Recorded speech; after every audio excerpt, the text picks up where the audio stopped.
Hi friends, ఈరోజైతే అత్తమ్మ స్టైల్లో అయితే ఉడకబెట్టిన టమాటా పచ్చిమిర్చితో పచ్చడి ఎలా చేయాలో చూడండి. ఫస్ట్ అయితే రోట్లోకి పచ్చిమిర్చి ఉప్పు తీసుకొని అయితే మెత్తగా ఈ విధంగా నూరుకోవాలి.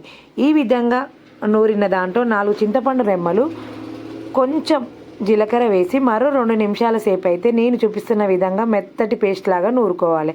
ఆ తర్వాత 4 వెల్లుల్లి రెబ్బలు కూడా వేసి దీన్ని అయితే మెత్తటి పేస్ట్ లాగా నూరుకున్న తర్వాత మనం పెట్టిన టమాటాలు కూడా ఒక్కొక్కటి వేస్తూ నేను చూపిస్తున్న విధంగా అయితే మొత్తం టమాటాలన్నీ మంచి మెత్తటి పేస్ట్ లాగా నూరుకొని అయితే ఒక గిన్నెలోకి తీసుకోవాలి.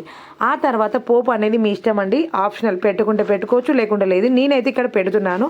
ఫస్ట్ అయితే గిన్నె తీసుకొని ఆయిల్ పోసుకొని దాంట్లో ఎండుమిర్చి, కొంచెం జీలకర్ర, 4 వెల్లుల్లి రెబ్బలు, కొంచెం కరివేపాకు, కొంచెం పసుపు వేసుకొని అయితే తర్వాత మనం రెడీ చేసుకున్న టమాటా పచ్చడి అనేది ఆ తాలింపులో వేసినట్టయితే అద్దిరిపోయే టేస్ట్లో ఉంటుందండి. టమాటా పచ్చడి వేడి వేడి అన్నంలోకి చాలా టేస్టీగా ఉంటుంది. Bye friends.